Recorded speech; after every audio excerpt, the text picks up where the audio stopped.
जैसे कि उम्मीद थी टेस्ट मैच बहुत ज़्यादा रोचक होगा। पहले ही दिन रोमांच भर गया। पहले ही दिन इतना शानदार रोमांच भर गया और 11 विकेट गिर गए, जिसमें 10 विकेट न्यूजीलैंड के और 1 विकेट भारत का रोहित शर्मा के रूप में भी गिरा। आज पिच की अंदाज देखने लायक था। ऐसी पिच थी जिस पे फास्ट बॉलर बेअसर थे और स्पिनर बहुत असरदार थे। फास्ट बॉलर जसप्रीत बुमराह जैसे बॉलर भी बिल्कुल बेअसर साबित हुए और बॉलिंग करते करते थक गए। आखिरकार 8 ओवर के बाद उन्हें हटा दिया गया। 2 मिडन भी किए, 32 रन भी दिए, लेकिन निष्प्रभावी साबित हो रहे थे। लेकिन बल्लेबाजों को थोड़ा बहुत जसप्रीत बुमराह परेशान कर रहे थे, क्योंकि जसप्रीत बुमराह बहुत ही शानदार बॉलर हैं, इसलिए परेशान कर रहे थे। मगर आकाशदीप जब 6 ओवर फेंकने आए तो 41 रन दिए और वो बिल्कुल भी परेशान नहीं कर सके। आज का मैच बहुत रोचक हो गया। न्यूजीलैंड ने बैटिंग शुरू की और बैटिंग के बाद टॉम लॉथन खेलने आए। उन्होंने 15 रन किए 22 गेंद पर, 2 उन्होंने 4 भी किए और आराम आराम खेलते रहे और लगातार बुमराह उन्हें परेशान भी करते रहे। डेविन कॉनवे जब खेलने आए तो 141 गेंद खेल के 76 रन बना पाए, 11 चौके भी उन्होंने किए। हैरत इस बात की है कि उन जैसे खिलाड़ी ने अपने आप को इतना सुरक्षित खेला, वो नहीं खेल पा रहे थे। जैसे तैसे जो रन आ गए वो आ गए, लेकिन 141 गेंदों पर 76 रन का मतलब है 50 के स्ट्राइक रेट से वो खेल रहे थे। उनका स्ट्राइक रेट 53.90 रहा। वो भी आउट हुए तो यंग खेल रहे थे। यंग भी बहुत हल्का खेले, 45 गेंदों पर 18 रन कर पाए और जिसमें उन्होंने 2 चौके किए, 40 का स्ट्राइक रेट। इससे आप अंदाजा लगा सकते हैं पिच शुरू के बैट्समैन को कितना ज़्यादा परेशान कर रही थी, या आप ये कह सकते हैं कि बॉलर परेशान कर रहे थे। रचिन रविंद्रा खेलने आए। उन्होंने अपने अंदाज में शानदार खेल दिखाया। मैंने पिछली स्टोरी में भी कहा था कि रचिन की काट हिंदुस्तान नहीं ढूंढ पा रहा है, रोहित शर्मा और गंभीर नहीं ढूंढ पा रहे हैं। वजह क्या है ये वही जाने। उन्होंने शानदार एक 6 भी लगाया, 5 चौके भी लगाए, 105 गेंदों पर 65 रन का स्कोर भी किया। 61.90 के स्ट्राइक रेट से उन्होंने लाजवाब बैटिंग की और सबसे ज़्यादा स्कोर बनाने वाले रचिन रविंद्रा रहे। आउट हो गए वो भी हुए, उन्हें वॉशिंगटन सुंदर ने आउट किया। डेरिल मिचेल खेलने आए, 54 गेंद पे 18 रन बना पाए, 33.33 के एवरेज से बना रहे थे। ब्लेंडर खेलने आए, 12 गेंदों पे 3 रन। फिलिप्स खेलने आए, 31 गेंदों पे 9 रन।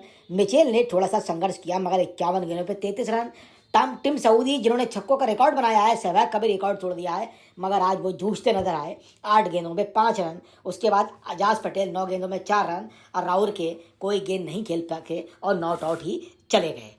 अब अगर हम बॉलिंग की बात करें तो जसप्रीत बुमराह के बारे में मैंने पहले ही डिस्क्राइब किया। उन्होंने 8 ओवर फेंके, 2 मिडन, 32 रन और 4 का इकोनॉमी रेट रहा। गेंदबाजी बहुत शानदार की, लेकिन विकेट हासिल नहीं कर सके। उन्होंने शुरुआत के बैट्समैन को परेशान भी किया, जो टॉप ऑर्डर बैट्समैन है, लाजवाब बैट्समैन है न्यूजीलैंड के, उन्हें परेशान भी किया।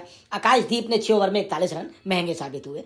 रविंद्रा अश्विन ने तो कमाल की बॉलिंग की, 24 ओवर किए, 2 मिडन फेंके, 64 रन दिए और 3 विकेट भी हासिल किए। इतना दबाव उन्होंने बना दिया था कि वॉशिंगटन सुंदर की लॉटरी लग गई। उन्होंने 23.1 ओवर में 4 मिडन किए, 59 रन दिए, 7 विकेट लिए 2.55 के एवरेज से। रविंदर अश्विन प्रेशर बना रहे थे, वॉशिंगटन सुंदर विकेट ले रहे थे। रविंदर जडेजा ने भी अच्छी बॉलिंग की, 18 ओवर में 53 रन और 2.94 के एवरेज से उन्होंने बॉलिंग की। तो मैं कहूँगा कि आज का दिन इंडिया के एतबार से अगर मैं देखूँ तो स्पिनर का दिन था, जिसमें अश्विन और वाशिंगटन सुंदर ने दोनों ने 10 विकेट आपस में बांट लिए और उन वाशिंगटन सुंदर और रविंदर की वजह से ही न्यूजीलैंड आज एक दिन में आउट हो पाया। जिस तरह की उनकी बैटिंग ट्रैक है, जिस तरह वो खेल रहे हैं, जिस तरह उनके अंदर कॉन्फिडेंस है, वो लाजवाब था। और अगर मेरा मानना यह है कि उनकी जगह कोई और टीम होती, ऑस्ट्रेलिया वगैरह को छोड़ के, तो निश्चित तौर पे 200 के अंदर या 150 के अंदर वो आउट हो जाती, या हम ये कहें वाशिंगटन सुंदर और रविंदर अश्विन उन्हें आउट कर देते हैं। 90 ओवर का गेम टेस्ट मैच में होता है। 79.1 ओवर तो वेस्ट न्यूजीलैंड ने खेल लिए और उन्होंने 259 रन का स्कोर कर आउट हो गए। उसके बाद शाम के टाइम भारत के खेलने की बारी थी। लगभग 11 ओवर खेले जाना थे। इंडिया जब खेलने आई तो यशस्वी जायसवाल और रोहित शर्मा ओपनिंग करने आए, तो हमें ऐसा लगा कि कोई ख़ास बात नहीं है, आराम से ये दोनों बैट्समैन 11 ओवर खेल लेंगे। मगर यहाँ पर न्यूजीलैंड की बॉलिंग देखने लायक थी। टिम साउदी ने 3 ओवर किए, जिसमें 4 रन दिए, 1 मिडन और 1 विकेट भी ले लिया। और राउरके ने 3 ओवर 2 मिडन 5 रन दिए और उसके बाद एजाज पटेल ने 3 ओवर 1 मिडन 5 रन दिए और मिचेल ने 2 ओवर किए, 0 मिडन 2 रन। हम इसको ऐसे भी कह सकते हैं कि शाम का टाइम था तो भारतीय बल्लेबाज उस टाइम को निकालना चाहते थे, 11 ओवर बिना विकेट खोए निकालना चाहते थे और वो चाहते थे रन बने ना बने मगर विकेट सुरक्षित हो जाए। मगर लाजवाब बॉलिंग के आगे रोहित शर्मा आखिरकार 9 गेंद खेल के 0 रन पे आउट हो गए। ये बहुत ही दुखदाई बात थी। यशस्वी जायसवाल 25 रन खेल के 6 रन बना पाए, 1 चौका भी लगाया।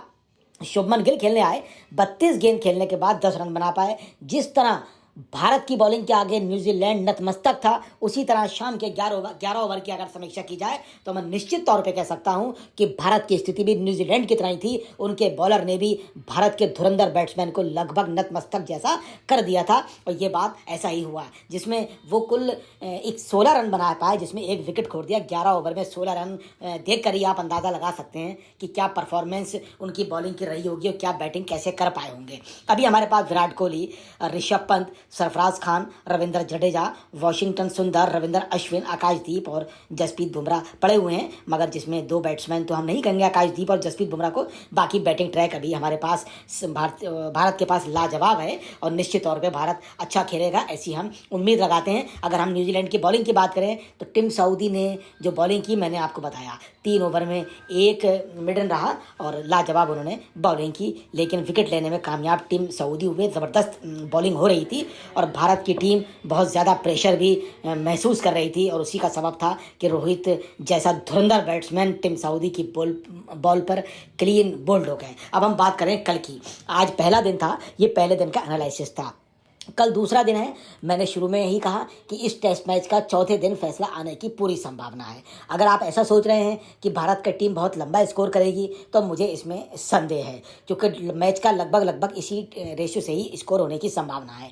अगर भारत ने यहाँ पर 300-350 स्कोर भी कर लिया तो मैं भारत को जीतने की स्थिति में समझूंगा, और अगर भारत ये स्कोर 400-500 प्लस ले गया तो ये बहुत बड़ी बात होगी, लेकिन ऐसा मुश्किल प्रतीत होता है। कल का दिन अगर भारत की टीम निकाल लेती है, जो मुश्किल लग रहा है, और अगर न्यूजीलैंड कल ना खेले बल्कि परसों खेले तो ये भारत के हित में होगा और भारत मजबूत स्थिति में होगा।